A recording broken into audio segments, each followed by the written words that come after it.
Welcome, Taurus. This is your weekly focus for June the 18th through to the 24th, 2018. My name is Tilly, and this is Tarot with Tilly, and thank you. Thank you truly for all of your positive, loving, supportive energy you send my way each and every day. We'll turn to the cards and see what they have to reveal about the energy and how to use it in a positive light in order to go forward. Temperance. Well, temperance is a lot of inner work. It's forging yourself. It's strengthening yourself. It's being, being the steel that the blacksmith tempers into shape, into form. So reinventing yourself, seeing what your world, your environment, your surroundings, what they look like, and what you truly want and need going forward. And it doesn't stop there. It's the inner too. It's your spirituality, it's your health, it's your well-being. It's understanding where you have been maybe pushing the ballot, so to speak, burning the candle on both ends. Where you have dissipated your energy or your time or your resources, and where they can be built up.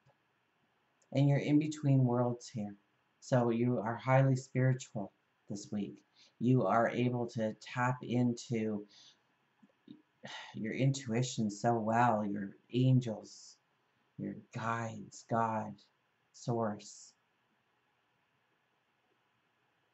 to lead you into new experiences, meeting new people that will bring balance into your world and simplify your world in some way. So something coming in will actually make it simplified in some way. And feeling the total balance going forward. So it's really about you creating your balance this week, or looking at how you can create your balance this week. We have the Justice card right in the middle. That is our yearly energy. So we want the balance coming in, right? We hold the scales in our hand. On the other side, we have the sword.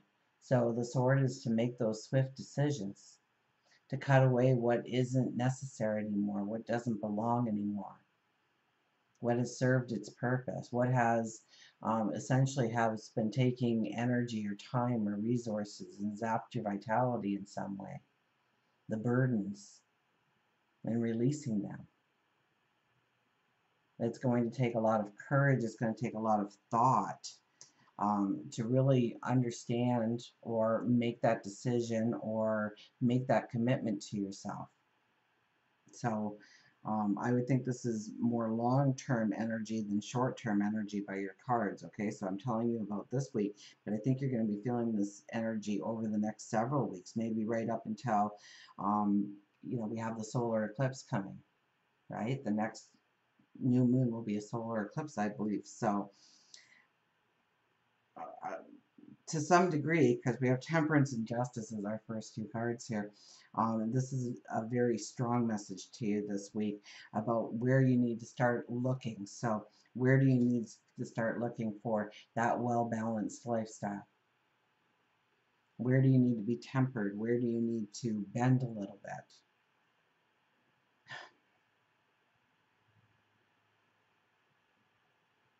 The Tower card. What wall needs to come down? What transformation needs to happen into your life? With these cards, expect the unexpected this week. And go with the flow as much as humanly possible. And it's a strong, beautiful energy if you do those things. Embrace whatever comes your way. That's very easy for me to say. It could be extremely hard to walk through. But know, okay, know, have that knowledge, tap into that inner knowledge of knowing that it is growing and transforming you into a new path of exactly what you want, because we start with the Temperance card. We don't start with this card, we start with the Temperance card. So when we look at the Temperance card, I see the sun there, the new day dawning. I see the rainbow, the storms have passed. peace, happiness, joy is coming into your life. But it may not be the easiest way. And what decisions are you leaning towards? What is the balance you're looking at? For work and career, we have the Queen of Swords. We're ready to go forward. We're ready to step into that new beginning. We're ready for that new beginning to finally catch up to us so that we can step into it. It's almost like we are summoning that new beginning into existence. So yes, if you are doing new moon affirmations, definitely do it about work, career, what defines you as a person, where you want to make your mark, what you want to truly step into. The clouds, I'm seeing the clouds a lot in the cards this as I've started. Aries, it was a different card, but I saw the clouds just as strongly, which means there probably won't be a lot of clarity or understanding, or there could be self-doubt come in here. So you have to really turn your energy to positive, to transformative, to futuristic thinking of what will be rather than what is. We have the Two of Cups for love and relationships. So this could be new people coming in, new relationships. If you're looking for one, maybe if you're not looking for one, there could be an invitation to a new relationship. It could be a new best friend. Remember, when we do love and relationships, it could be a new child coming in. You find out you have a sibling that you didn't know of. You meet somebody and it's like you've known them forever. A soulmate enters. So new beginnings is, we don't want to, if we were to meet a potential lover, we're not already expecting the wedding date to happen. We're telling them everything about ourselves and then some. We want to enjoy the moments of new in our life. And the more that you can step into unique or new or different or definitely not the norm, I think the more that you will experience this uh, vibration of just happiness and joy that can transform into new love so easily.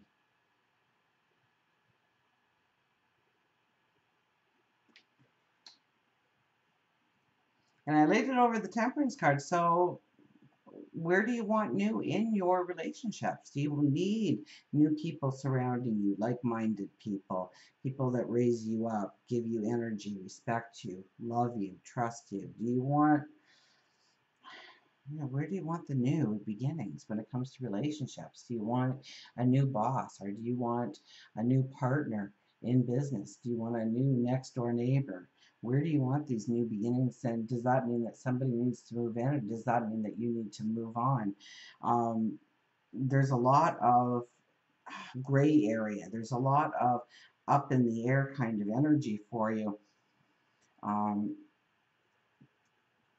So it's meditative this week, but it's being aware of your surroundings and being in the flow so far. Let's see what our spirituality card is. Six of Wands. You can see your successes. You can step into your successes if you trust yourself, if you follow your heart, if you follow your passion, and combine it with your wisdom. And you've only just begun, according to this card, that there's going to be greater successes, new things to step into before you're even done celebrating the last success. They could be very small in size, they could be giant, they could be grand. There was a story where, oh gosh, who was it? Anyways, he called it shoulder tapping. So maybe if you Google that, you will come to who he is and his story. But his story was he was in a restaurant and he got that spiritual tap on the shoulder. And it said that he saw this woman walk in. She was elderly and dressed nice. And then a little while later, the family arrived. And the little voice in his head said, go over and tell her how beautiful she looks. And as he was getting up to leave, he did walk over and he said that to her. If nobody else has said it to you today, I just want to tell you how lovely you are. And she looked back at him and said, I know you. And he said, no, you don't know me. We don't know each other.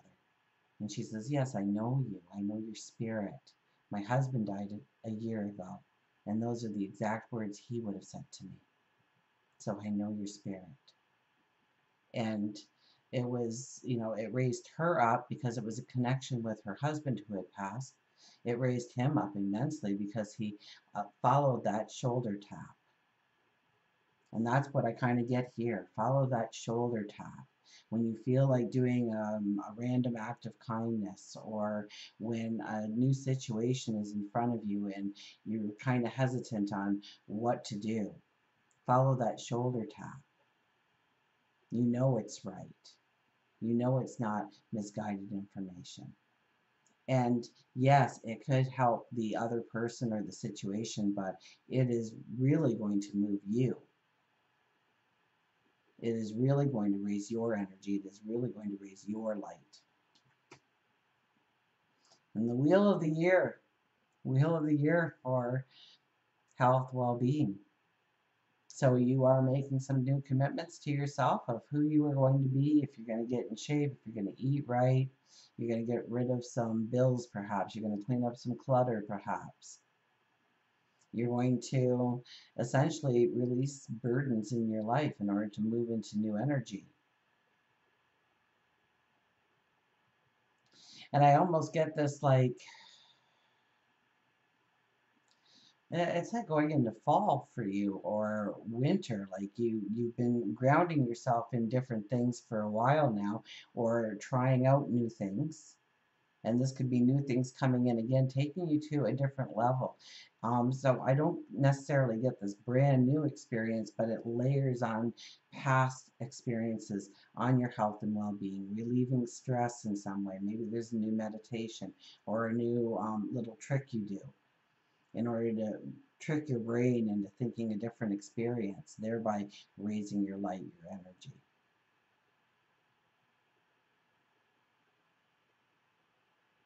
So it could be changes in your diet, but it's based on what you've already tried, what you've already done, and taking it maybe perhaps to a new level, raising the bar on yourself, allowing new experiences or a broader experience to replace the focused experience that you've been having when it comes to your health and when it comes to your well-being. Until we meet again, remember, I do love you.